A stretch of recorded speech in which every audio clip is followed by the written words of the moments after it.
For you, what joy do you get out of, I know it's very time consuming. Yes. At the end of the performance, when the last note is struck or hit or played, what joy do you get out of from the whole performance, the whole dances that everyone was doing out there on the basketball court, because it was really something to see.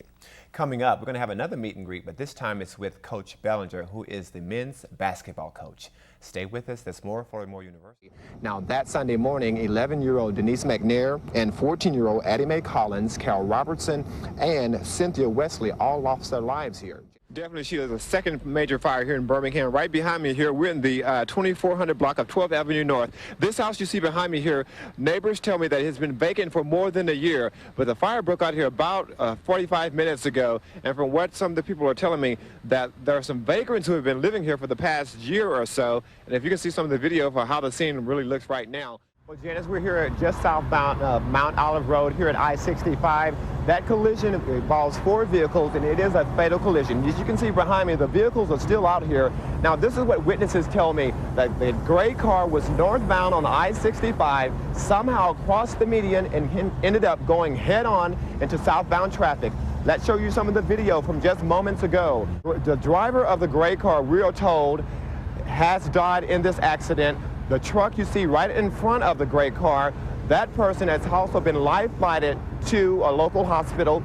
And we talked with 2 of the drivers. They said all of a sudden they noticed the car just quickly come across the median. They didn't know what happened. And then moments later, it's all the mess that you see here now. And we talked with one of the Highway Patrol. Traffic is going to be backed up here for about an hour. So they just opened up this lane about 15 minutes ago, but it's still a very slow go here on I-65 southbound, just south of Mount Olive Road. We'll get back to you with more information. Janice? Bill, we're here at the Super 8 Motel in Homewood on Vulcan Road, and around 3:30 this morning, a hotel guest called down to the desk complaining about folks arguing, and so the hotel clerk called the Homewood Police Department. As officers arrived out here on the hotel, 3 people in custody involving what happened here at the Super 8 Motel on Vulcan Road in Homewood. Now, around 3:30 this morning, the desk clerk called the Homewood Police Department after a guest said that she heard a lot of people fighting and arguing. Police arrived down here, and they heard Bill, this house you see right behind me is approximately a 2-alarm fire. It belongs to Wesley and Tricia Ann Williams.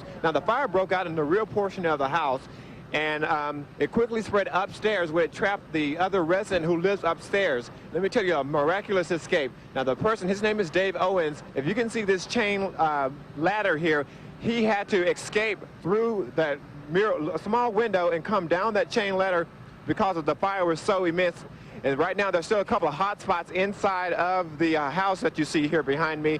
Firefighters are still out here. They dispatched about 2 different crews out here, but everyone did get out safely here in Inslee, in this Inslee neighborhood. But again, a $5 ladder saved one man's life who climbed down this little chain ladder to safety. Sheila, Bill?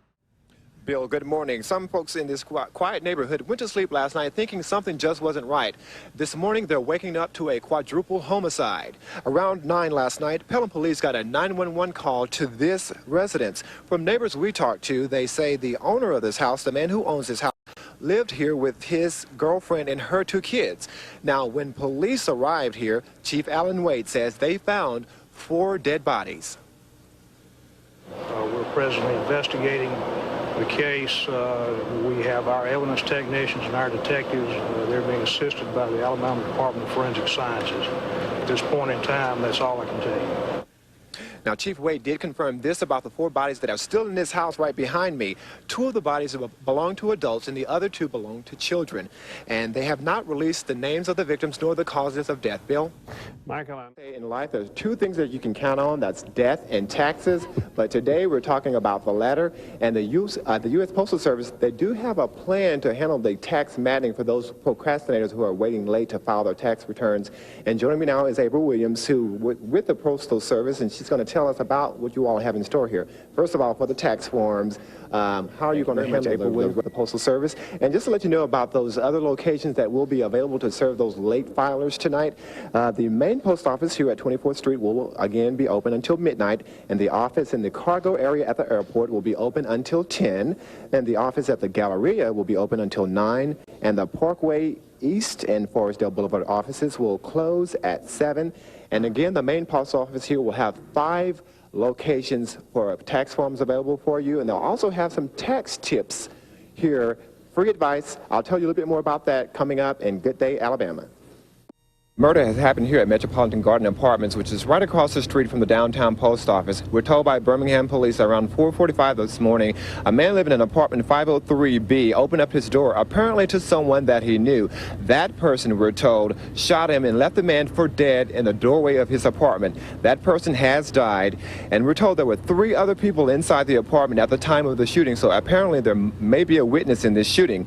Now, someone who knows the victim has told me that the person who is dead shares the apartment with his brother. But right now, police say something is very strange about this, since the person must have known who shot him, and also there's no sign of forced entry to the apartment. So again, we have a murder here at the Metropolitan Garden Apartments, which is right across from the downtown post office. Janice?